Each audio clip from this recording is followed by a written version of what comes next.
Romanos 1. Saudações de Paulo. Eu, Paulo, escravo de Cristo Jesus, chamado para ser apóstolo e enviado para anunciar as boas novas de Deus, escrevo esta carta. Deus prometeu as boas novas muito tempo atrás nas Escrituras Sagradas, por meio de seus profetas. Elas se referem a seu filho, que, como homem, nasceu da linhagem do rei Davi. Quando o poder do Espírito Santo ressuscitou dos mortos, foi demonstrado que ele era o Filho de Deus. Ele é Jesus Cristo, nosso Senhor. Por meio dele recebemos a graça e a autoridade, como apóstolos, de chamar os gentios em toda parte a crer nele e lhe obedecer, em honra de seu nome. E vocês estão entre esses gentios chamados para pertencer a Jesus Cristo. Escrevo a todos vocês que estão em Roma, amados por Deus e chamados para ser seu povo santo. Que Deus, nosso Pai, e o Senhor Jesus Cristo lhes deem graça e paz. As boas novas de Deus. Antes de tudo, quero dizer que, por meio de Jesus Cristo, agradeço a meu Deus por todos vocês, pois sua fé nele é comentada em todo o mundo. O Deus a quem sirvo em meu espírito, anunciando as boas novas a respeito de seu Filho, sabe como nunca deixo de me lembrar de vocês em minhas orações, sempre pedindo, se for da vontade de Deus, uma oportunidade de ir vê-los. Desejo muito visitá-los, a fim de compartilhar com vocês alguma dádiva espiritual que os ajude a se fortalecerem. Quando nos encontrarmos, quero encorajá-los na fé, e também quero ser encorajado por sua fé. Quero que saibam, irmãos, que muitas vezes planejei visitá-los, mas até agora fui impedido.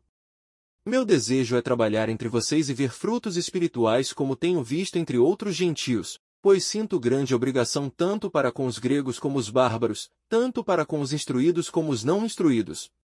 Por isso, aguardo com expectativa para visitá-los, a fim de anunciar as boas novas também a vocês, em Roma. Pois não me envergonho das boas novas a respeito de Cristo, que são o poder de Deus em ação para salvar todos os que creem, primeiro os judeus, e também os gentios. As boas novas revelam como Deus nos declara justos diante dele, o que, do começo ao fim, é algo que se dá pela fé. Como dizem as Escrituras, o justo viverá pela fé, a ira de Deus contra o pecado.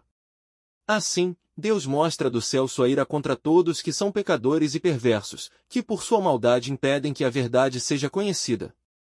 Sabem a verdade a respeito de Deus, pois ele a tornou evidente. Por meio de tudo que ele fez desde a criação do mundo, podem perceber claramente seus atributos invisíveis, seu poder eterno e sua natureza divina. Portanto, não tem desculpa alguma. Sim, eles conheciam algo sobre Deus, mas não o adoraram nem lhe agradeceram. Em vez disso, começaram a inventar ideias tolas, e com isso, sua mente ficou obscurecida e confusa. Dizendo-se sábios, tornaram-se tolos. Trocaram a grandeza do Deus imortal por imagens de seres humanos mortais, bem como de aves, animais e répteis. Por isso, Deus os entregou aos desejos pecaminosos de seu coração. Como resultado, praticaram entre si coisas desprezíveis e degradantes com o próprio corpo. Trocaram a verdade sobre Deus pela mentira. Desse modo, adoraram e serviram coisas que Deus criou, em lugar do Criador, que é digno de louvor eterno. Amém. Por isso, Deus os entregou a desejos vergonhosos. Até as mulheres trocaram sua forma natural de ter relações sexuais por práticas não naturais. E os homens, em vez de ter relações sexuais normais com mulheres, arderam de desejo uns pelos outros.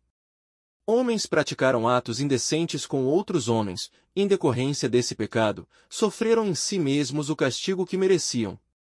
Uma vez que consideraram que conhecer a Deus era algo inútil, o próprio Deus os entregou a um inútil modo de pensar, deixando que fizessem coisas que jamais deveriam ser feitas. A vida deles se encheu de toda espécie de perversidade, pecado, ganância, ódio, inveja, homicídio, discórdia, engano, malícia e fofocas. Espalham calúnias, odeiam a Deus, são insolentes, orgulhosos e arrogantes. Inventam novas maneiras de pecar e desobedecem a seus pais. Não têm entendimento, quebram suas promessas, não mostram afeição nem misericórdia. Sabem que, de acordo com a justiça de Deus, quem pratica essas coisas merece morrer, mas ainda assim continuam a praticá-las. E, o que é pior, incentivam outros a também fazê-lo. Romanos 2. O julgamento de Deus. Talvez você pense que pode condenar esses indivíduos, mas é igual a eles e não tem desculpa. Quando diz que eles deveriam ser castigados, condena a si mesmo, porque você, que julga os outros, pratica as mesmas coisas. E sabemos que Deus, em sua justiça, castigará todos que praticam tais coisas. Uma vez que você julga outros por fazerem essas coisas, o que o leva a pensar que evitará o julgamento de Deus ao agir da mesma forma?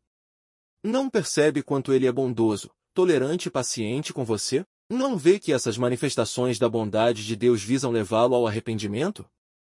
Mas, por causa de seu coração rebelde, você se recusa a abandonar o pecado, acumulando ira sobre si mesmo.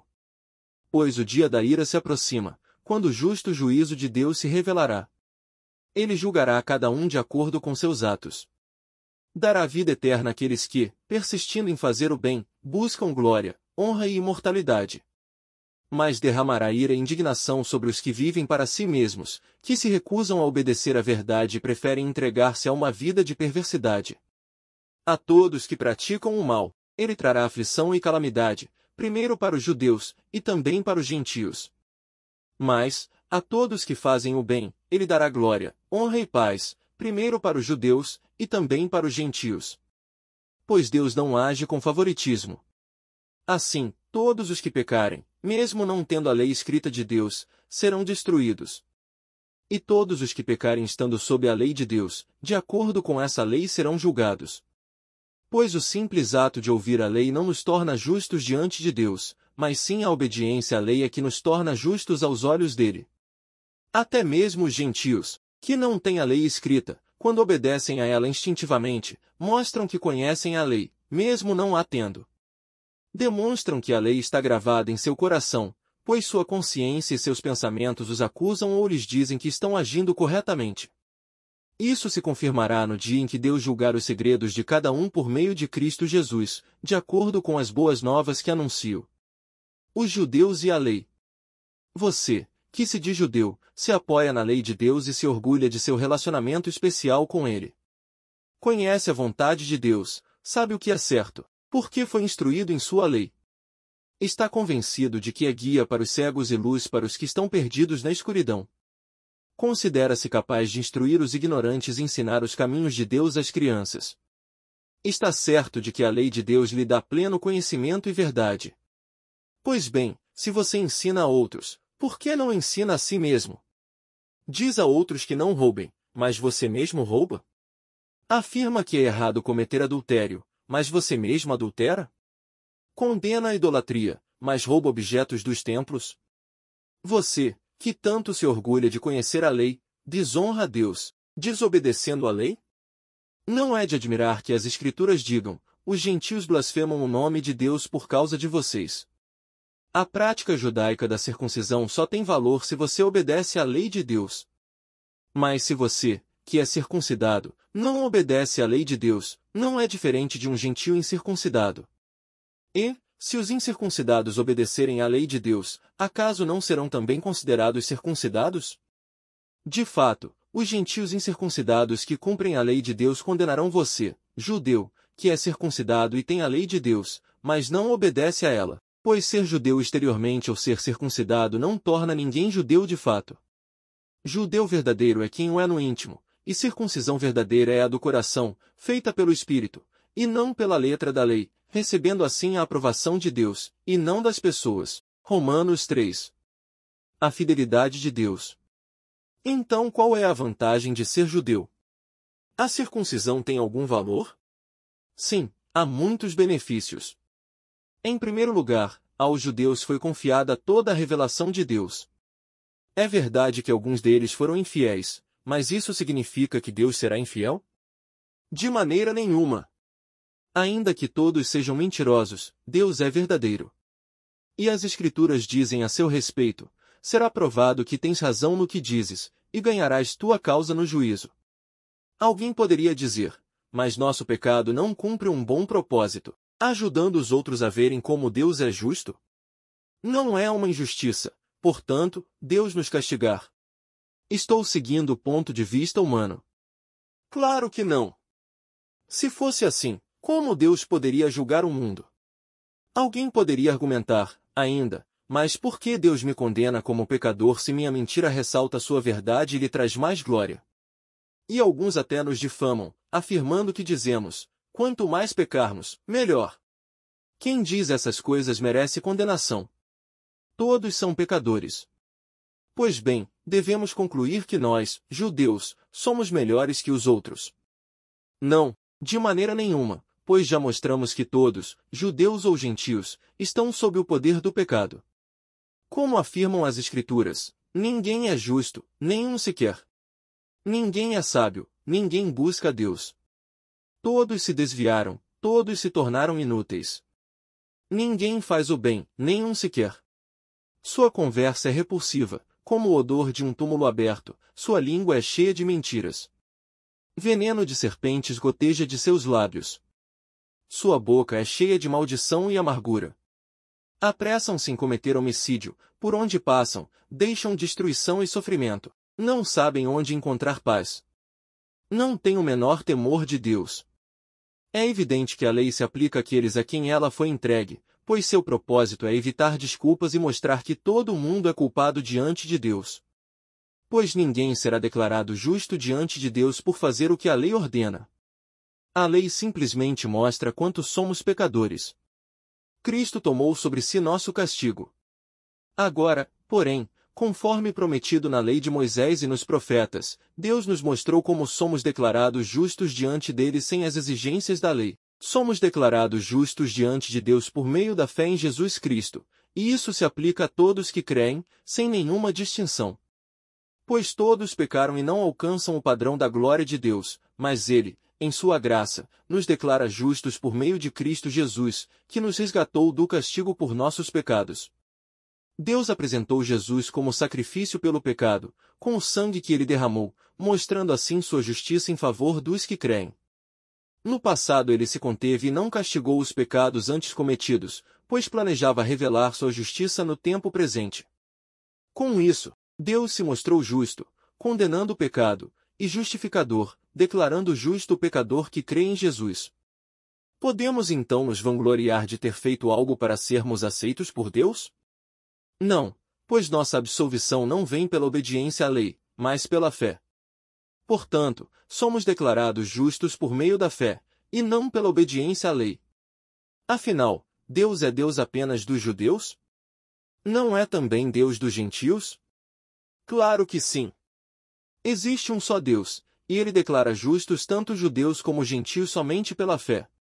Então, se enfatizamos a fé, quer dizer que podemos abolir a lei? Claro que não. Na realidade, é só quando temos fé que cumprimos verdadeiramente a lei. Romanos 4. Abraão como exemplo de fé. Do ponto de vista humano, Abraão foi o fundador de nossa nação. O que descobriu ele? Se suas boas obras o tivessem tornado justo, ele teria motivo para se vangloriar, mas não perante Deus. Pois as Escrituras dizem, Abraão creu em Deus, e assim foi considerado justo. O salário daquele que trabalha não é um presente, mas um direito.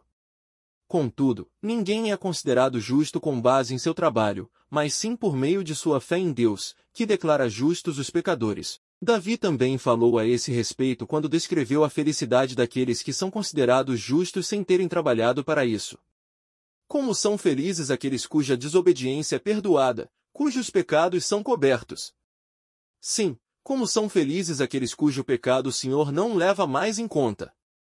Por acaso essa bênção é apenas para os judeus, ou se estende também aos gentios incircuncidados? Já dissemos que Deus considerou Abraão justo por meio de sua fé. Mas como isso aconteceu? Ele foi considerado justo somente depois de ter sido circuncidado, ou antes disso? Está claro que foi antes de ele ser circuncidado. A circuncisão era um sinal de que Abraão já possuía fé e de que Deus já o havia declarado justo, mesmo antes de ele ser circuncidado.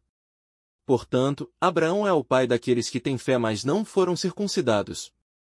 Eles são considerados justos por causa de sua fé. E Abraão também é o pai daqueles que foram circuncidados, mas somente se tiverem o mesmo tipo de fé que Abraão tinha antes de ser circuncidado. A promessa de que Abraão e seus descendentes herdariam toda a terra não se baseou em sua obediência à lei de Deus, mas sim no fato de ele ter sido considerado justo quando teve fé. Portanto, se a herança prometida é apenas para aqueles que obedecem à lei, a fé é desnecessária, e a promessa, anulada. Pois a lei traz ira sobre aqueles que tentam obedecer a ela. A única forma de não quebrar a lei é não ter lei nenhuma para quebrar. É por isso que a promessa vem pela fé, para que ela seja segundo a graça e, assim, alcance toda a descendência de Abraão, não somente os que vivem sob a lei, mas todos que têm fé como a que teve Abraão. Pois ele é o pai de todos que creem, conforme aparece nas Escrituras, eu o fiz pai de muitas nações. Isso aconteceu porque Abraão creu no Deus que traz os mortos de volta à vida e cria coisas novas do nada. Mesmo quando não havia motivo para ter esperança, Abraão a manteve, crendo que se tornaria o pai de muitas nações.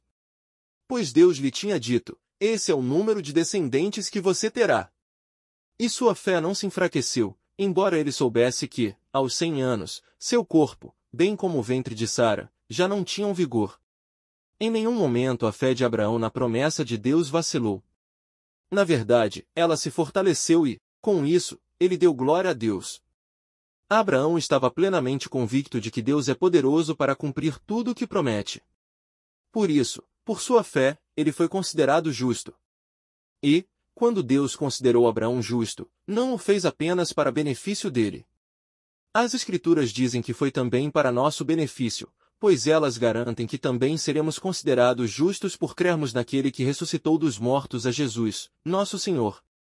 Ele foi entregue à morte por causa de nossos pecados e foi ressuscitado para que fossemos declarados justos diante de Deus. Romanos 5.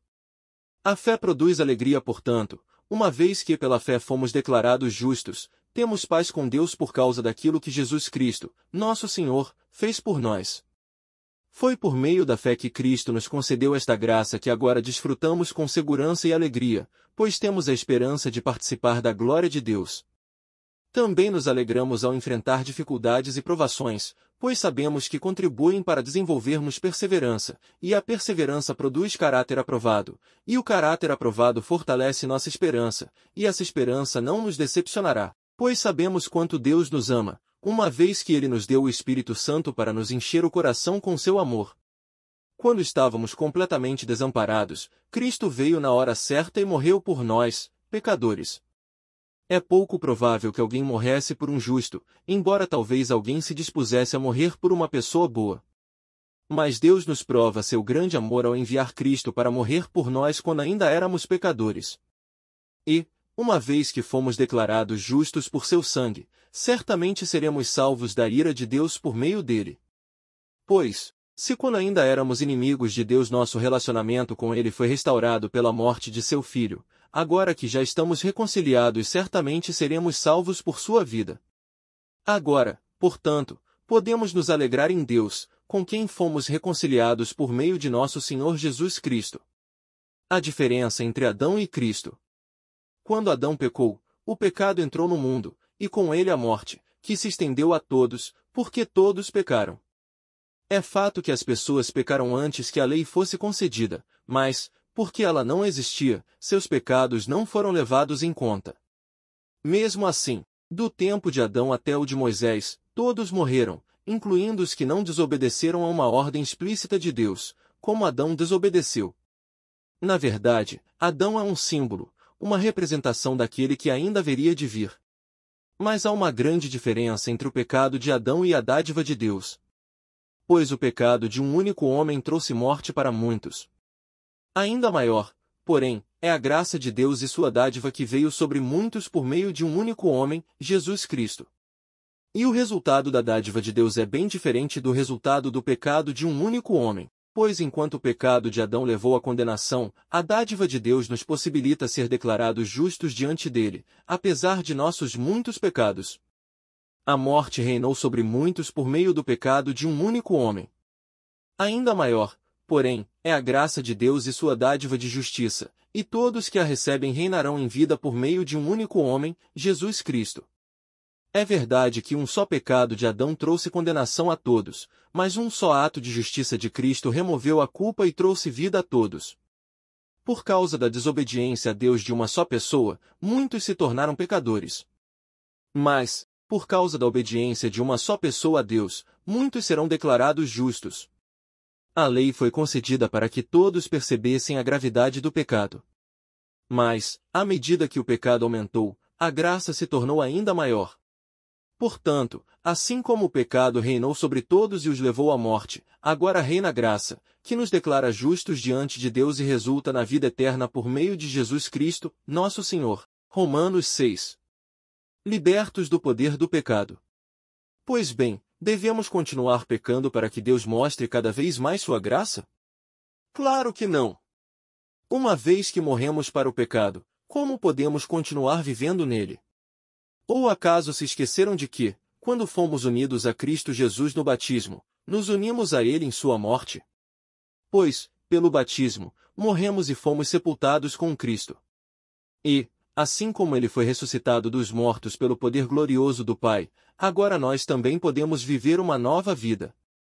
Uma vez que nossa união com Ele se assemelhou à sua morte, assim também nossa ressurreição será semelhante à dele.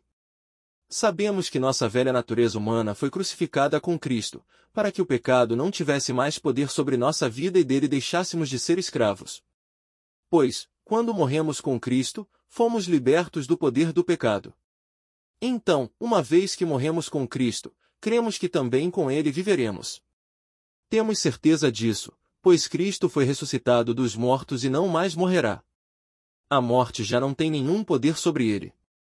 Quando ele morreu, foi de uma vez por todas, para quebrar o poder do pecado, mas agora que ele vive, é para a glória de Deus. Da mesma forma, considerem-se mortos para o poder do pecado e vivos para Deus em Cristo Jesus. Não deixem que o pecado reine sobre seu corpo, que está sujeito à morte, cedendo aos desejos pecaminosos. Não deixem que nenhuma parte de seu corpo se torne instrumento do mal para servir ao pecado, mas em vez disso entreguem-se inteiramente a Deus, pois vocês estavam mortos e agora têm nova vida. Portanto, ofereçam seu corpo como instrumento para fazer o que é certo para a glória de Deus. O pecado não é mais seu senhor, pois vocês já não vivem sob a lei, mas sob a graça de Deus. Pois bem, uma vez que a graça nos libertou da lei, quer dizer que podemos continuar pecando? Claro que não! Vocês não sabem que se tornam escravos daquilo a que escolhem obedecer? Podem ser escravos do pecado, que conduz à morte, ou podem escolher obedecer a Deus, que conduz à vida de justiça. Graças a Deus, porque antes vocês eram escravos do pecado, mas agora obedecem de todo o coração a este ensino que lhes transmitimos. Estão livres da escravidão do pecado e se tornaram escravos da justiça. Uso o exemplo da escravidão para ajudá-los a entender isso tudo, pois sua natureza humana é fraca. No passado, vocês se deixaram escravizar pela impureza e pela maldade, o que os fez afundar ainda mais no pecado. Agora, devem se entregar como escravos à vida de justiça, para que se tornem santos. Quando eram escravos do pecado, estavam livres da obrigação de fazer o que é certo. E qual foi o resultado? Hoje vocês se envergonham das coisas que costumavam fazer, coisas que acabam em morte. Agora, porém, estão livres do poder do pecado e se tornaram escravos de Deus, fazem aquilo que conduz à santidade e resulta na vida eterna. Pois o salário do pecado é a morte, mas a dádiva de Deus é a vida eterna em Cristo Jesus, nosso Senhor. Romanos 7.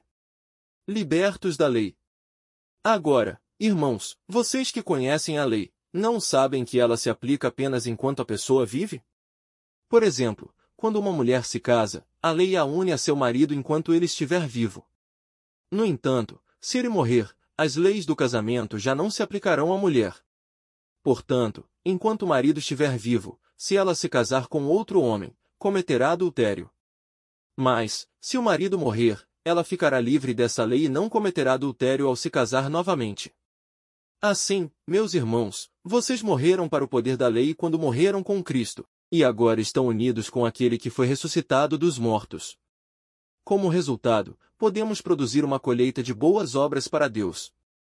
Quando éramos controlados pela natureza humana, desejos pecaminosos atuavam dentro de nós, e a lei despertava esses desejos maus, que produziam uma colheita de obras pecaminosas cujo resultado era a morte. Agora, porém, fomos libertos da lei, pois morremos para ela e já não estamos presos a seu poder. Podemos servir a Deus não da maneira antiga, obedecendo à letra da lei, mas da maneira nova, vivendo no Espírito. A lei de Deus expõe nosso pecado. Por acaso estou dizendo que a lei de Deus é pecaminosa? Claro que não. Na verdade, foi a lei que me mostrou meu pecado. Eu jamais saberia que cobiçar é errado se a lei não dissesse, não cobice. Mas o pecado usou esse mandamento para despertar dentro de mim todo tipo de desejo cobiçoso. Se não houvesse lei, o pecado não teria esse poder. Houve um tempo em que eu vivia sem a lei. No entanto, quando tomei conhecimento do mandamento, o pecado ganhou vida, e eu morri.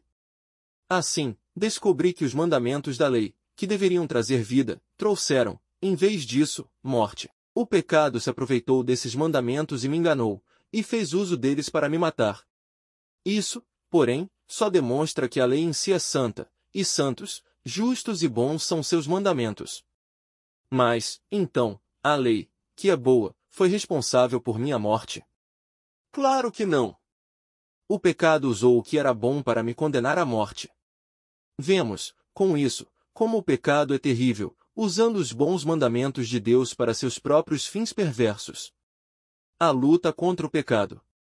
O problema não está na lei, pois ela é espiritual e boa. O problema está em mim, pois sou humano, escravo do pecado. Não entendo a mim mesmo, pois quero fazer o que é certo, mas não o faço. Em vez disso, faço aquilo que odeio. Mas, se eu sei que o que faço é errado, isso mostra que concordo que a lei é boa. Portanto, não sou eu quem faz o que é errado, mas o pecado que habita em mim. E eu sei que em mim, isto é, em minha natureza humana, não há nada de bom, pois quero fazer o que é certo, mas não consigo. Quero fazer o bem, mas não o faço. Não quero fazer o que é errado, mas, ainda assim, o faço. Então, se faço o que não quero, na verdade não sou eu quem o faz, mas o pecado que habita em mim. Assim, descobri esta lei em minha vida. Quando quero fazer o que é certo, percebo que o mal está presente em mim. Amo a lei de Deus de todo o coração. Contudo, há outra lei dentro de mim que está em guerra com minha mente e me torna escravo do pecado que permanece dentro de mim. Como sou miserável!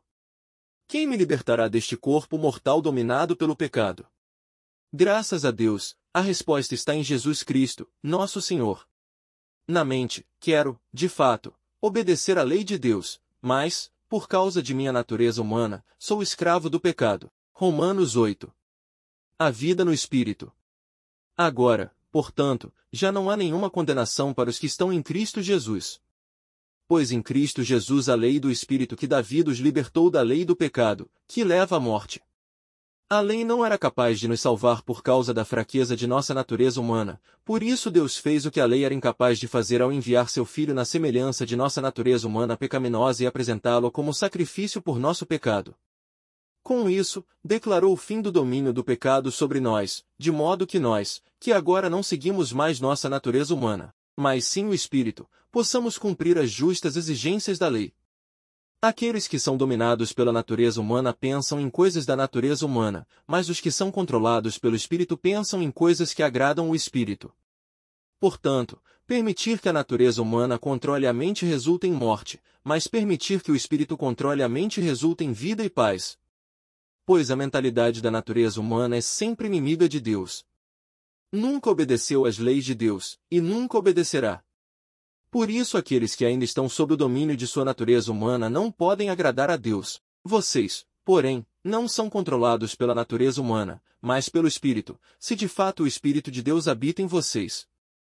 E, se alguém não tem o Espírito de Cristo, a ele não pertence.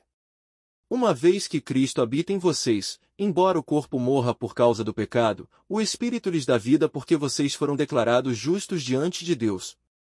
E, se o Espírito de Deus que ressuscitou Jesus dos mortos habita em vocês, o Deus que ressuscitou Cristo Jesus dos mortos dará vida a seu corpo mortal, por meio desse mesmo Espírito que habita em vocês.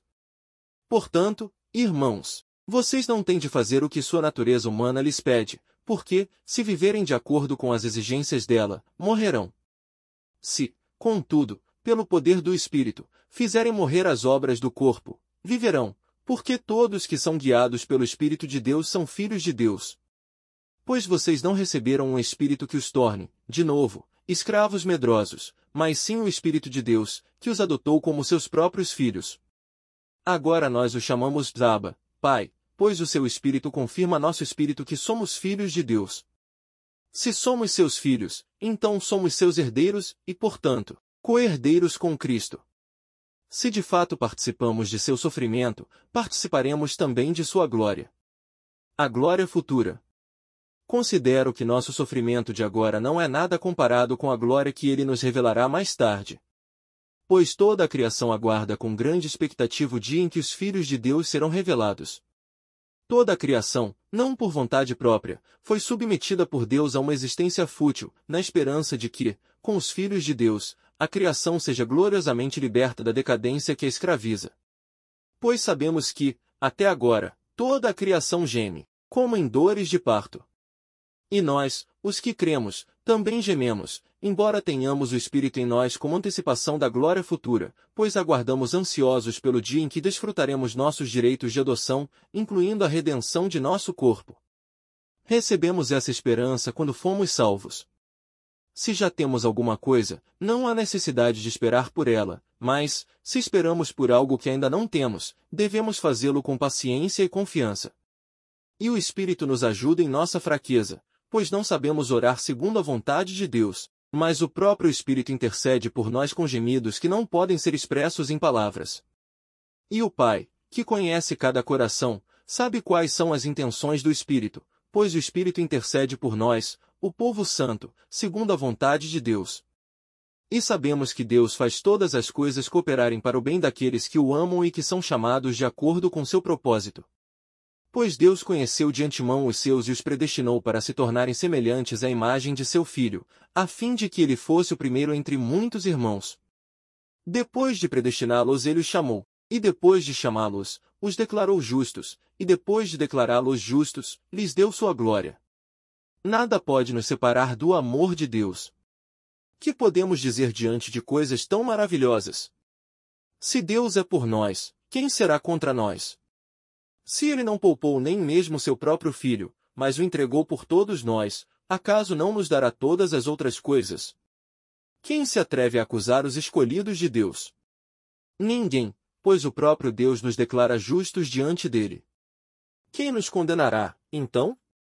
Ninguém, pois Cristo Jesus morreu e ressuscitou e está sentado no lugar de honra, à direita de Deus, intercedendo por nós. O que nos separará do amor de Cristo? Serão aflições ou calamidades, perseguições ou fome, miséria, perigo ou ameaças de morte. Como dizem as Escrituras, por causa de ti, enfrentamos a morte todos os dias, somos como ovelhas levadas para o matadouro. Mas, apesar de tudo isso, somos mais que vencedores por meio daquele que nos amou. E estou convencido de que nem morte nem vida, nem anjos nem demônios, nem o que existe hoje nem o que virá no futuro, nem poderes, nem altura nem profundidade, nada, em toda a criação, jamais poderá nos separar do amor de Deus revelado em Cristo Jesus, nosso Senhor. Romanos 9. Deus escolhe Israel, digo-lhes a verdade, tendo Cristo como testemunha, e minha consciência e o Espírito Santo a confirmam. Meu coração está cheio de amarga tristeza e angústia sem fim por meu povo, meus irmãos judeus. Eu estaria disposto a ser amaldiçoado para sempre, separado de Cristo, se isso pudesse salvá-los. Eles são o povo de Israel, escolhidos para serem filhos adotivos de Deus. Ele lhes revelou sua glória, fez uma aliança com eles e lhes deu sua lei e o privilégio de adorá-lo e receber suas promessas. Do povo de Israel vêm os patriarcas, e o próprio Cristo, quanto à sua natureza humana, era israelita. E ele é Deus, aquele que governa sobre todas as coisas e é digno de louvor eterno. Amém. Acaso Deus deixou de cumprir sua promessa a Israel? Não, pois nem todos os descendentes de Israel pertencem, de fato, ao povo de Deus. Só porque são descendentes de Abraão não significa que são, verdadeiramente, filhos de Abraão. Pois as Escrituras dizem, Isaque é o filho de quem depende a sua descendência. Isso significa que os descendentes físicos de Abraão não são, necessariamente, filhos de Deus, Apenas os filhos da promessa são considerados filhos de Abraão. Pois Deus havia prometido: voltarei por esta época, e Sara terá um filho. Esse fato não é único. Também Rebeca ficou grávida de nosso antepassado Isaque e deu à luz gêmeos. Antes de eles nascerem, porém, antes mesmo de terem feito qualquer coisa boa ou má, ela recebeu uma mensagem de Deus. Essa mensagem mostra que Deus escolhe as pessoas conforme os propósitos dele e as chama sem levar em conta as obras que praticam. Foi dito a Rebeca: seu filho mais velho servirá a seu filho mais novo. Nas palavras das Escrituras, amei Jacó, mas rejeitei Esaú. Estamos dizendo, então, que Deus foi injusto? Claro que não. Pois Deus disse a Moisés: terei misericórdia de quem eu quiser, e mostrarei compaixão a quem eu quiser. Portanto, a misericórdia depende apenas de Deus, e não de nosso desejo nem de nossos esforços. Pois as Escrituras afirmam que Deus disse ao faraó: eu o coloquei em posição de autoridade com o propósito de mostrar em você meu poder e propagar meu nome por toda a terra. Como podem ver, ele escolhe ter misericórdia de alguns e endurecer o coração de outros. Mas algum de vocês dirá: então por que Deus os culpa? Não estão apenas cumprindo a vontade dele? Ora, quem é você, mero ser humano, para discutir com Deus? Acaso o objeto criado pode dizer àquele que o criou: por que você me fez assim? O oleiro não tem o direito de usar o mesmo barro para fazer um vaso para uso especial e outro para uso comum?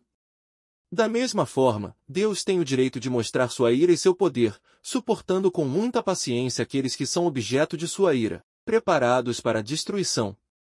Ele age desse modo para que as riquezas de sua glória brilhem com esplendor ainda maior sobre aqueles dos quais ele tem misericórdia, aqueles que ele preparou previamente para a glória. E nós estamos entre os que ele chamou, tanto dentre os judeus como dentre os gentios. A esse respeito, Deus diz na profecia de Oséias: chamarei meu povo aqueles que não eram meu povo, e amarei aqueles que antes eu não amava. E também, no lugar onde lhes foi dito: vocês não são meu povo, eles serão chamados filhos do Deus vivo. E, a respeito de Israel, o profeta Isaías clamou: embora o povo de Israel seja numeroso como a areia do mar, apenas um remanescente será salvo. Pois o Senhor executará a sua sentença sobre a terra de modo rápido e decisivo. E, como Isaías tinha dito em outra passagem, se o Senhor dos Exércitos não houvesse poupado alguns de nossos filhos, teríamos sido exterminados como Sodoma e destruídos como Gomorra. A incredulidade de Israel. Que significa tudo isso? Embora os gentios não buscassem seguir as normas de Deus, foram declarados justos, e isso aconteceu pela fé. Já o povo de Israel, que se esforçou tanto para cumprir a lei a fim de se tornar justo, nunca teve sucesso. Por que não? Porque tentaram se tornar justos por meio de suas obras, e não pela fé. Tropeçaram na grande pedra em seu caminho, e a esse respeito as Escrituras afirmam: põe em Sião uma pedra que os faz tropeçar, uma rocha que os faz cair. Mas quem confiar nele jamais será envergonhado. Romanos 10. Irmãos, o desejo de meu coração e minha oração a Deus é que o povo de Israel seja salvo. Sei da dedicação deles por Deus, mas é entusiasmo sem entendimento. Pois, não entendendo a maneira como Deus declara as pessoas justas diante dele, apegam-se a seu próprio modo de se tornar justos tentando seguir a lei, e recusam a maneira de Deus. Pois Cristo é o propósito para o qual a lei foi dada. Como resultado, todo o que nele crê é declarado justo. A salvação é para todos. Moisés escreve que o modo pelo qual a lei torna alguém justo exige obediência a todos os seus mandamentos. Mas o modo pelo qual a fé torna alguém justo diz: não diga em seu coração: quem subirá ao céu para trazer Cristo para a terra? E não diga: quem descerá ao lugar dos mortos para trazer Cristo de volta à vida? Na verdade, diz, a mensagem está bem perto, está em seus lábios e em seu coração.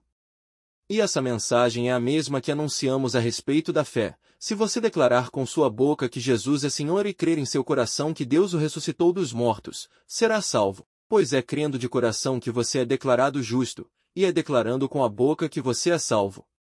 Como dizem as Escrituras, quem confiar nele jamais será envergonhado.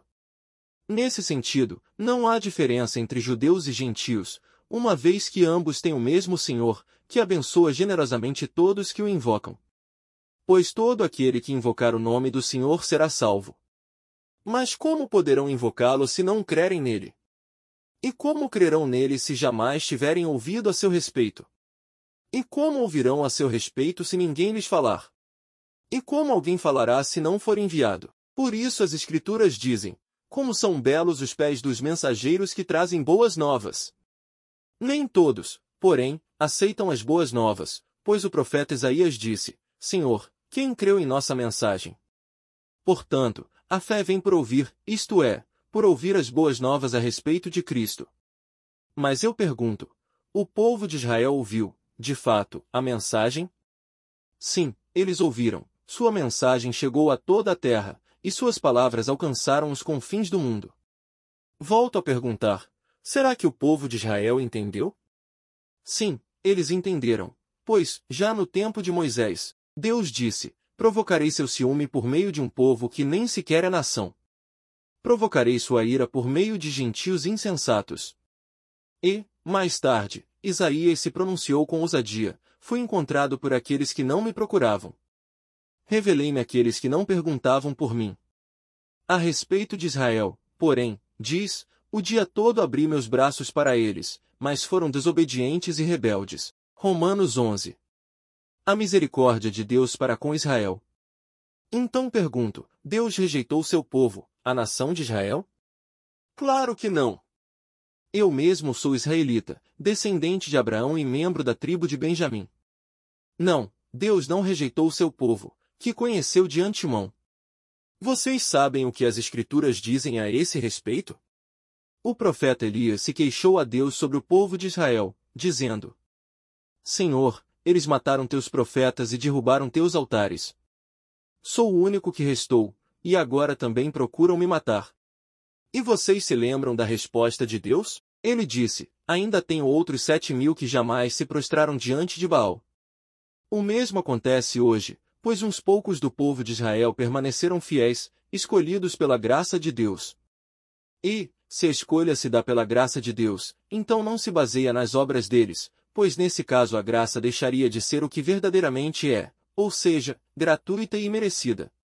Portanto, a situação é esta: a maioria do povo de Israel não encontrou o que tanto buscava, mas uns poucos, aqueles que Deus havia escolhido, o encontraram, enquanto o coração dos demais foi endurecido. Como dizem as Escrituras, Deus os fez cair em sono profundo. Até hoje, fechou-lhes os olhos para que não vejam, e tapou-lhes os ouvidos para que não ouçam. Da mesma forma, Davi disse: que sua mesa farta se transforme em laço, em armadilha que os faça pensar que tudo vai bem. Que seus privilégios os façam tropeçar, e que recebam o que merecem. Que seus olhos se escureçam para que não vejam, e que suas costas fiquem encurvadas para sempre. Acaso o povo de Deus tropeçou e caiu sem possibilidade de se levantar? Claro que não. Foram desobedientes, por isso, Deus tornou a salvação acessível aos gentios, para que seu próprio povo sentisse ciúme. Se os gentios foram enriquecidos porque os israelitas fracassaram ao rejeitar a salvação que Deus lhes oferece, imaginem como será maior a bênção para o mundo quando Israel for plenamente restaurado. Dirijo-me especialmente a vocês, gentios. E, uma vez que fui designado apóstolo aos gentios, enfatizo isso. Porque desejo que, de algum modo, o povo de Israel sinta ciúme e assim eu possa levar alguns deles à salvação. Pois, se a rejeição deles possibilitou que o resto do mundo se reconciliasse com Deus, a aceitação será ainda mais maravilhosa. Será vida para os que estavam mortos. Se a parte da massa entregue como oferta é santa, então toda ela é santa. E, se as raízes da árvore são santas, os ramos também o serão. Mas alguns desses ramos, alguns do povo de Israel, foram cortados. E vocês, gentios, que eram ramos de uma oliveira brava, foram enxertados na árvore. Agora, portanto, participam do alimento nutritivo que vem da raiz da oliveira especial de Deus. No entanto, não devem se orgulhar de terem sido enxertados no lugar dos ramos que foram cortados, pois é a raiz que sustenta o ramo, e não o contrário. Talvez digam: esses ramos foram cortados para abrir espaço para nós. É verdade, mas lembrem-se de que esses ramos foram cortados porque não creram e que vocês estão ali porque creem. Portanto, não se orgulhem, mas temam o que poderia acontecer. Pois, se Deus não poupou os ramos naturais, também não poupará vocês. Observem como Deus é, ao mesmo tempo, bondoso e severo. É severo com os que lhe desobedecem, mas é bondoso com vocês, desde que continuem a confiar em sua bondade. Mas, se deixarem de confiar, também serão cortados. E, se o povo de Israel abandonar sua incredulidade, será enxertado novamente, pois Deus tem poder para enxertá-los de volta na árvore. Vocês eram, por natureza, o ramo cortado de uma oliveira brava. Portanto, se Deus se mostrou disposto a fazer algo contrário à natureza ao enxertá-los em sua árvore cultivada, estará ainda mais disposto a enxertar os ramos naturais de volta na árvore da qual eles fazem parte. A misericórdia de Deus é para todos. Irmãos, quero que vocês entendam este mistério para que não se orgulhem de si mesmos.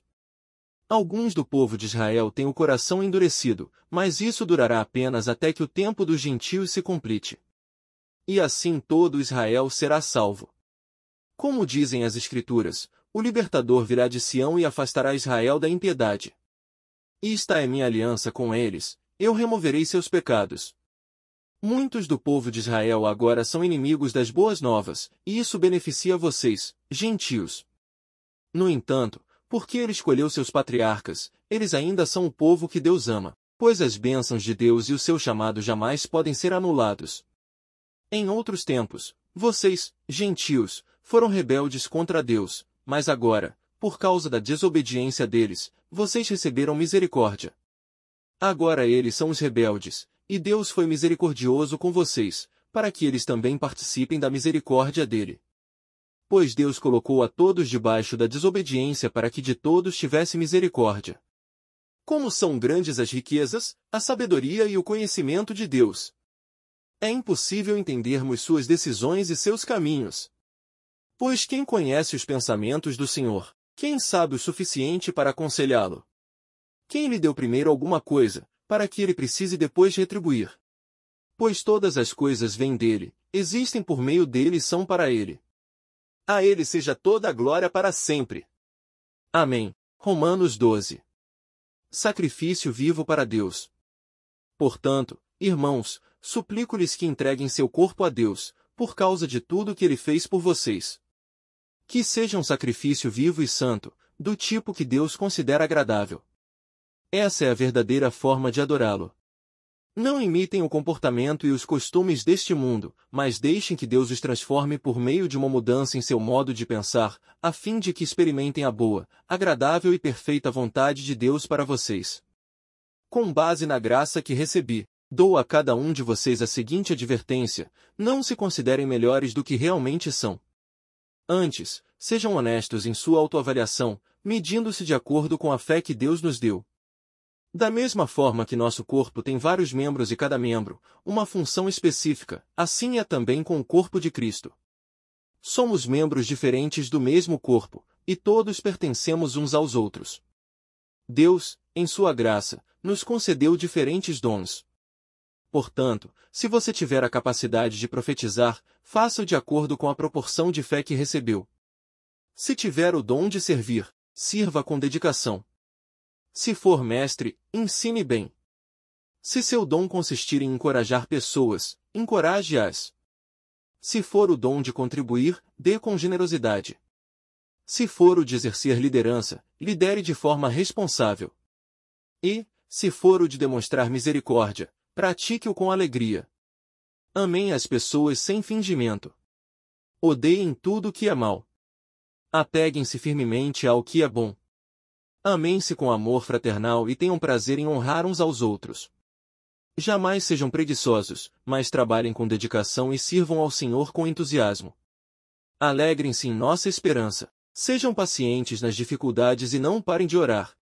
Quando membros do povo santo passarem por necessidade, ajudem com prontidão. Estejam sempre dispostos a praticar a hospitalidade. Abençoem aqueles que os perseguem. Não os amaldiçoem, mas orem para que Deus os abençoe. Alegrem-se com os que se alegram e chorem com os que choram. Vivam em harmonia uns com os outros. Não sejam orgulhosos, mas tenham amizade com gente de condição humilde. E não pensem que sabem tudo. Nunca paguem o mal com o mal, pensem sempre em fazer o que é melhor aos olhos de todos. No que depender de vocês, vivam em paz com todos. Amados, nunca se vinguem, deixem que a ira de Deus se encarregue disso, pois assim dizem as Escrituras: a vingança cabe a mim, eu lhes darei o troco, diz o Senhor. Pelo contrário, se seu inimigo estiver com fome, dê-lhe de comer, se estiver com sede, dê-lhe de beber. Ao fazer isso, amontoará brasas vivas sobre a cabeça dele. Não deixem que o mal os vença, mas vençam o mal praticando o bem. Romanos 13. Respeito pelas autoridades. Todos devem sujeitar-se às autoridades, pois toda autoridade vem de Deus, e aqueles que ocupam cargos de autoridade foram ali colocados por Ele. Portanto, quem se rebela contra a autoridade se rebela contra o Deus que a instituiu e será punido. Pois as autoridades não causam temor naqueles que fazem o que é certo, mas sim nos que fazem o que é errado. Você deseja viver livre do medo das autoridades? Faça o que é certo, e elas o honrarão. As autoridades são servos de Deus, para o seu bem. Mas, se você estiver fazendo algo errado, é evidente que deve temer, pois elas têm o poder de puni-lo, pois estão a serviço de Deus para castigar os que praticam o mal. Portanto, sujeitem-se a elas, não apenas para evitar a punição, mas também para manter a consciência limpa. É por esse motivo também que vocês pagam impostos, pois as autoridades estão a serviço de Deus no trabalho que realizam. Deem a cada um o que lhe é devido, paguem os impostos e tributos àqueles que os recolhem e honrem e respeitem as autoridades. O amor cumpre as exigências da lei de Deus. Não devam nada a ninguém, a não ser o amor de uns pelos outros. Quem ama seu próximo cumpre os requisitos da lei de Deus. Pois os mandamentos dizem: não cometa adultério, não mate, não roube, não cobice. Esses e outros mandamentos semelhantes se resumem num só: ame o seu próximo como a si mesmo. O amor não faz o mal ao próximo, portanto o amor cumpre todas as exigências da lei de Deus. Tudo isso é ainda mais urgente porque vocês sabem como é tarde, o tempo está se esgotando. Despertem, pois nossa salvação está mais próxima agora do que quando cremos no início. A noite está quase acabando, e logo vem o dia. Portanto, deixem de lado as obras das trevas como se fossem roupas sujas e vistam a armadura da luz. Uma vez que pertencemos ao dia, vivamos com decência, à vista de todos. Não participem de festanças desregradas, de bebedeiras, de promiscuidade sexual e de práticas imorais, e não se envolvam em brigas nem em invejas. Em vez disso, revistam-se do Senhor Jesus Cristo e não fiquem imaginando formas de satisfazer seus desejos pecaminosos. Romanos 14. Não julguem uns aos outros. Aceitem os que são fracos na fé e não discutam sobre as opiniões deles acerca do que é certo ou errado. Por exemplo, um irmão crê que não é errado comer qualquer coisa. Outro, porém, que é mais fraco, come somente legumes e verduras. Quem se sente à vontade para comer de tudo não deve desprezar quem não o faz. E quem não come certos alimentos não deve condenar quem o faz, pois Deus os aceitou. Quem são vocês para condenar os servos de outra pessoa? O Senhor deles julgará se estão em pé ou se caíram. E, com a ajuda de Deus, ficarão em pé e receberão a aprovação dele. Da mesma forma, há quem considere um dia mais sagrado que outro, enquanto outros acreditam que todos os dias são iguais. Cada um deve estar plenamente convicto do que faz. Quem adora a Deus num dia especial o faz para honrá-lo. Quem come qualquer tipo de alimento também o faz para honrar o Senhor, uma vez que dá graças a Deus antes de comer. E quem se recusa a comer certos alimentos deseja, igualmente, agradar ao Senhor e por isso dá graças a Deus. Pois não vivemos nem morremos para nós mesmos. Se vivemos, é para honrar o Senhor. E, se morremos, é para honrar o Senhor. Portanto, quer vivamos, quer morramos, pertencemos ao Senhor. Por isso Cristo morreu e ressuscitou, para ser Senhor tanto dos vivos como dos mortos. Então por que você julga outro irmão? Por que o despreza? Lembre-se de que todos nós compareceremos diante do tribunal de Deus, pois as Escrituras dizem, tão certo como eu vivo, diz o Senhor, todo joelho se dobrará para mim, e toda língua declarará lealdade a Deus. Assim, cada um de nós será responsável por sua vida diante de Deus. Portanto, deixemos de julgar uns aos outros. Em vez disso, resolvam viver de modo a nunca fazer um irmão tropeçar e cair. Eu sei, e estou convencido com base na autoridade do Senhor Jesus, que nenhum alimento é por si mesmo impuro. Mas, se alguém considera errado ingerir determinado alimento, para essa pessoa ele é impuro. E, se outro irmão se aflige em razão do que você come, ao ingerir esse alimento você não age com amor. Não deixe que sua comida seja a causa da perdição de alguém por quem Cristo morreu.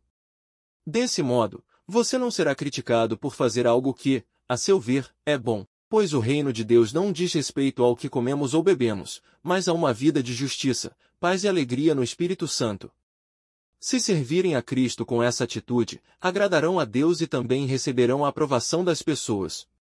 Portanto, tenhamos como alvo a harmonia e procuremos edificar uns aos outros. Não destruam a obra de Deus por causa da comida. Embora todos os alimentos sejam aceitáveis, é errado comer algo que leve alguém a tropeçar. É melhor deixar de comer carne, ou de beber vinho, ou de fazer qualquer outra coisa que leve um irmão a tropeçar. Você tem direito às suas convicções, mas guarde isso entre você e Deus. Felizes são aqueles que não se sentem culpados por fazer algo que consideram correto. Mas, se você tem dúvidas quanto ao que deve ou não comer, será culpado se comer, pois vai contra suas convicções. Se faz qualquer coisa sem convicção, está pecando. Romanos 15. Vivam para ajudar e edificar os outros. Nós que somos fortes devemos ter consideração pelos fracos, e não agradar a nós mesmos. Devemos agradar ao próximo visando ao que é certo, com a edificação deles como alvo. Pois Cristo não viveu para agradar a si mesmo. Como dizem as Escrituras, os insultos dos que te insultam caem sobre mim. Essas coisas foram registradas há muito tempo para nos ensinar, e as Escrituras nos dão paciência e ânimo para mantermos a esperança. Que Deus, aquele que concede paciência e ânimo, os ajude a viver em completa harmonia uns com os outros, como convém aos seguidores de Cristo Jesus. Então todos vocês poderão se unir em uma só voz para louvar e glorificar a Deus, o Pai de nosso Senhor Jesus Cristo. Portanto, aceitem-se uns aos outros como Cristo os aceitou, para que Deus seja glorificado. Lembrem-se de que Cristo veio para servir aos judeus, a fim de mostrar que Deus é fiel às promessas feitas a seus patriarcas, e também para que os gentios glorifiquem a Deus por suas misericórdias, como dizem as Escrituras. Por isso eu te louvarei entre os gentios, sim, cantarei louvores ao teu nome. E dizem também, alegrem-se com o povo dele, ó gentios. E ainda, louvem o Senhor, todos vocês, gentios, louvem-no, todos os povos. E, em outra parte, o profeta Isaías disse, virá o herdeiro do trono de Davi e reinará sobre os gentios. Nele depositarão sua esperança. Que Deus, a fonte de esperança, os enche inteiramente de alegria e paz, em vista da fé que vocês depositam nele, de modo que vocês transbordem de esperança, pelo poder do Espírito Santo. Propósito da carta. Meus irmãos, estou plenamente convencido de que vocês estão cheios de bondade. Conhecem essas coisas tão bem que podem ensiná-las uns aos outros. Ainda assim, atrevi-me a escrever a vocês sobre alguns desses assuntos, certo de que só precisam de um lembrete.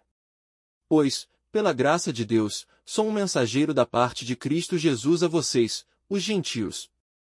Anuncio-lhes as boas novas para que se tornem oferta aceitável a Deus, separados pelo Espírito Santo. Tenho motivo, portanto, para me entusiasmar com o que Cristo Jesus tem feito por meio de meu serviço a Deus.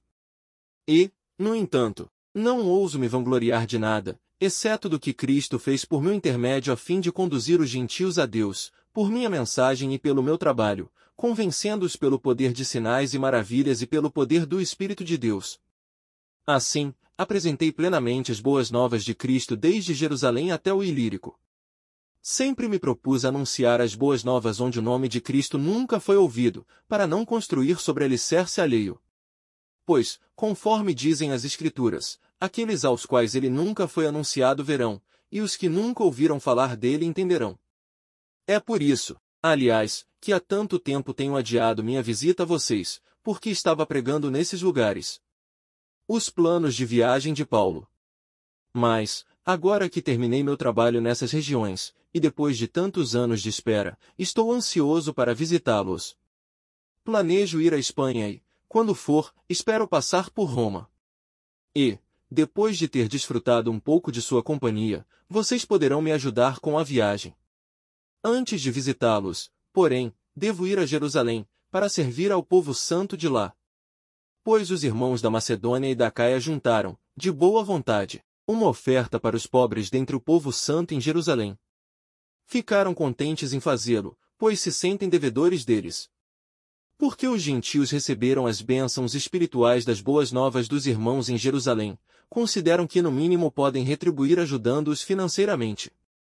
Assim que eu tiver entregado o dinheiro e completado essa boa ação dos gentios, irei à Espanha, visitando vocês de passagem. E estou certo de que, quando for, Cristo abençoará ricamente nosso tempo juntos. Irmãos, peço-lhes em nome de nosso Senhor Jesus Cristo e pelo amor que lhes foi dado pelo Espírito Santo que se unam a mim em minha luta, orando a Deus em meu favor.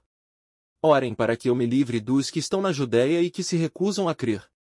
Orem também para que o povo santo em Jerusalém se disponha a aceitar a oferta que estou levando. Então, pela vontade de Deus, poderei visitar vocês com o coração alegre e teremos um tempo de descanso juntos. Que o Deus que nos dá sua paz esteja com todos vocês. Amém. Romanos 16. Saudações de Paulo a seus amigos. Recomendo-lhes nossa irmã Febe, que serve à igreja em Cencreia. Recebam-na no Senhor, como uma pessoa digna de honra no meio do povo santo. Ajudem-na no que ela precisar, pois tem sido de grande ajuda para muitos, especialmente para mim. Deem minhas saudações a Priscila e Áquila, meus colaboradores no serviço de Cristo Jesus. Certa vez, eles arriscaram a vida por mim. Sou grato a eles, e também o são todas as igrejas dos gentios. Saúdem a igreja que se reúne na casa deles. Saúdem também meu querido amigo Epêneto, que foi o primeiro seguidor de Cristo na província da Ásia. Saúdem Maria, que trabalhou tanto por vocês. Saúdem Andrônico e Júnias, meus compatriotas judeus que estiveram comigo na prisão. São muito respeitados entre os apóstolos e se tornaram seguidores de Cristo antes de mim. Saúdem Ampliato, meu querido amigo no Senhor. Saúdem Urbano, nosso colaborador em Cristo, e meu querido amigo Estaques. Saúdem Apeles, um bom homem, aprovado por Cristo. Saúdem os que são da casa de Aristóbulo.